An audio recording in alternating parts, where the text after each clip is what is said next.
So what have we learned? We've learned that the ball works. Using the ball to set tempo rhythm makes sense, it fits. And then there's clear moments where both character 1 and character 3 can get the ball if 2 is bouncing it to show 2's tension. So we tried a... Oh, hang on. The ball works, good for tempo rhythm. Both character 1 and 2, 3 can catch it from character 2 to take away his anxiety. We tried it in a non-controlled, free, alive sort of area where we were walking to school. Unpredictable. How did we like that? I think that felt the most natural to do because it was very, I think it's just normal conversation with friends and I think the ball can be used a lot more than like a controlled classroom environment. Because with the controlled one, it's like if a teacher is talking, would you really be bouncing the ball, getting really stressed? Yeah. So I think it gives it a bit more freedom. I honestly, if we were to talk about this before we just did what we did, I would have said I think the best one is waiting outside the school. So the original one. Yeah. So we're sort of mildly controlled. But after this, it has changed my mind. Okay. I really do I don't know what I prefer.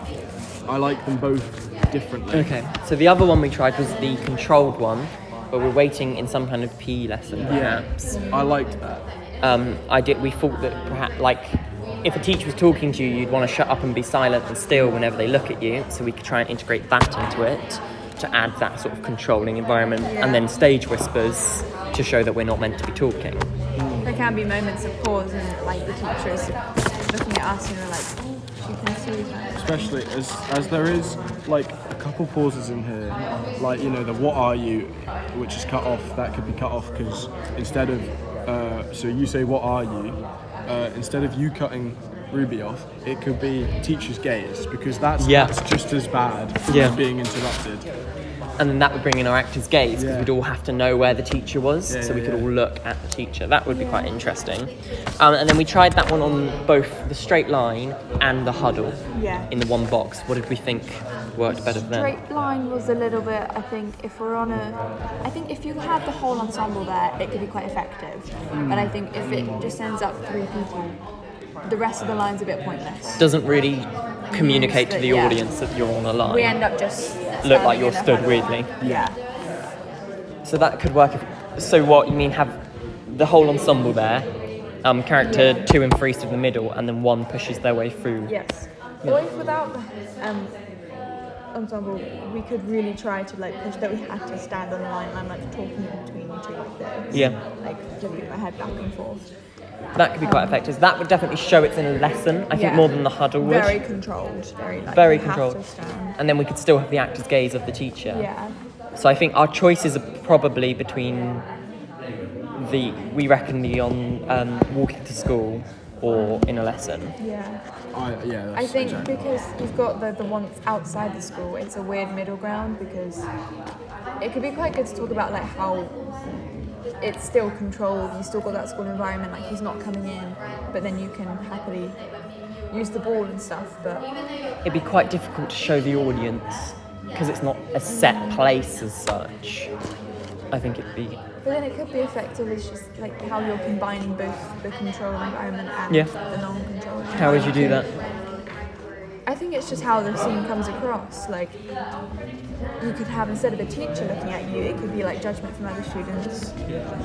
You're conscious of the time, trying to get to lesson maybe. Yeah, that could work. You could have the ticking clock of it all. School bell sort of thing. Yeah. Yeah, exactly.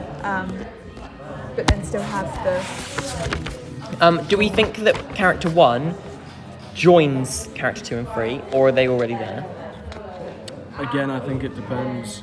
Personally, I think it depends on where we are. If we're in the PE lesson, I think it makes sense for what we just did with character 1 being late or being injured or however, and coming in and just talking.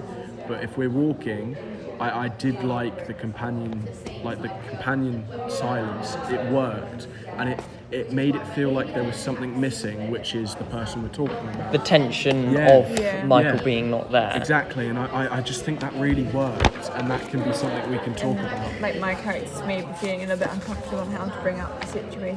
'cause she Precisely. knows- She knows how Yeah. 2 would react, how Elif would react. Yeah. But then if it was, if we did the one outside the school, I think still that approach, like yeah, it depends on what kind of setting you want to place it in. The only thing I would say is the script doesn't allow for it to be walking to school because they appear to already be somewhere.